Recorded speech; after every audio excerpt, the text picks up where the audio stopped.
الله إلا إذا دعوت إلى التوحيد.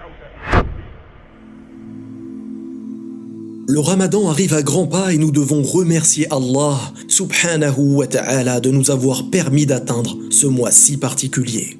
Mais peut-être que tu ressens dans ton fort intérieur une répulsion, une crainte ou une appréhension à l'approche de ce mois. Et ça, tu ne le dis à personne. Et tu laisses ce sentiment gangréner ton cœur et gâcher l'ensemble de ton mois du Ramadan, année après année. Mais cette fois, c'est fini. Écoute ces conseils simples et largement à ta portée, qui, je l'espère, te permettront de réussir ton mois du Ramadan. Si ton Ramadan est composé de soirées entre potes qui dérangent le voisinage, grasse mat jusqu'à 15h puis balade au centre commercial jusqu'à l'heure de couper, sache qu'il est extrêmement urgent et important que tu changes. En réalité, tu es juste sans boussole et perdu.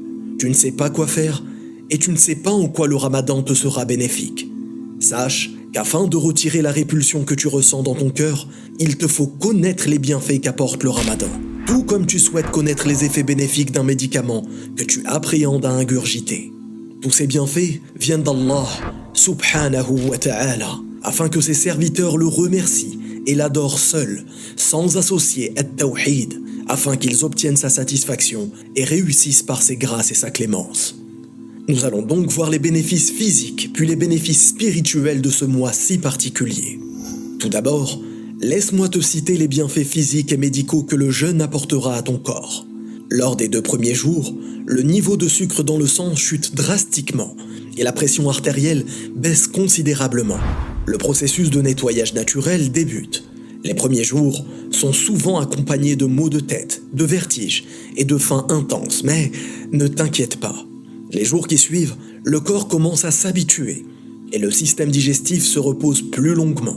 Toute l'énergie normalement utilisée à la digestion est maintenant utilisée au nettoyage de tes organes, mais aussi à la régénération des cellules et l'activation des globules blancs visant à réparer les organes atteints.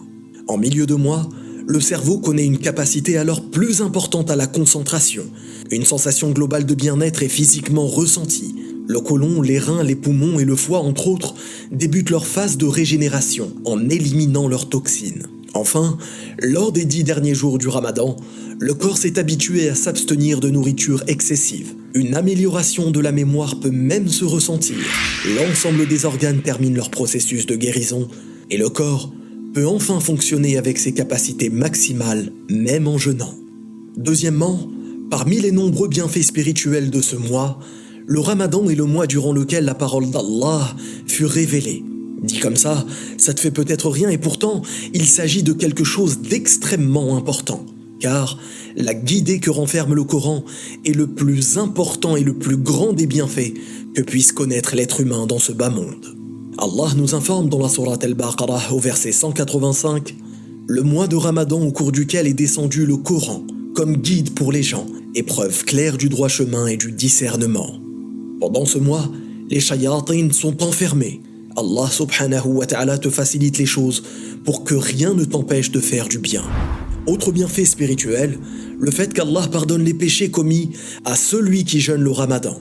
D'après Abu Huraira, radiyallahu anhu, le prophète sallallahu alayhi wa sallam a dit « Celui qui jeûne Ramadan avec foi et en espérant sa récompense, il sera pardonné ce qu'il a commis comme péché. » Dans ce hadith, le terme « avec foi » signifie que le jeûneur doit être satisfait de l'obligation de ce pilier, qu'il ne doit pas détester cette obligation et qu'il n'ait pas de doute sur la récompense et la rétribution qui accompagnent ce jeûne du Ramadan. Pour finir, voici quelques conseils qui te faciliteront l'endurance physique lors de ce mois. Fais de ton mieux pour éviter les aliments transformés, les fritures et tout repas dont la digestion rendrait difficile ton sommeil. Hydrate-toi en buvant beaucoup d'eau avant le début de chaque jeûne. Évite les ingrédients contenant de la caféine qui déshydratent le corps et te donneront très soif. Assure-toi de dormir au minimum 6 heures par jour. Ceci afin de ne pas te retrouver paresseux à te lever lorsque l'heure du Fajr arrivera.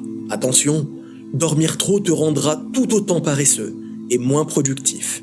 Enfin, fais ton maximum pour lire du Coran au moins une fois par jour et recherche la science, particulièrement celle du Tawhid, qui te permettra d'adorer ton Créateur de façon sincère et conforme tout au long de ce mois et tout au long de ta vie.